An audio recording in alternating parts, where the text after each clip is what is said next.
నమస్కారం. తెలుగు గంగా న్యూస్ కు స్వాగతం.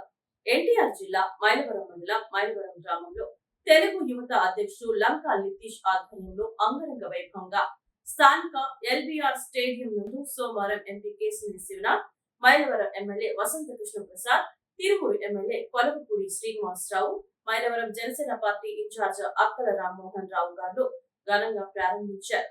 ఈ సందర్భంగా అతిథులు మాట్లాడుతూ నేటి నుండి 3 రోజుల పాటు నిర్వహించు ఈ కబడ్డీ పోటీల్లో ఉమ్మడి కృష్ణా జిల్లాలోని క్రీడాకారులు పాల్గొనాలని, ప్రతిభ కనపరిచిన క్రీడాకారులకు ప్రోత్సాహం ఎప్పుడు ఉంటుందని చెప్పారు. ఈ కార్యక్రమంలో మైలవరం నియోజకవర్గం కూటమి నాయకులు, తెలుగు యువత అధిక సంఖ్యలో పాల్గొన్నారు.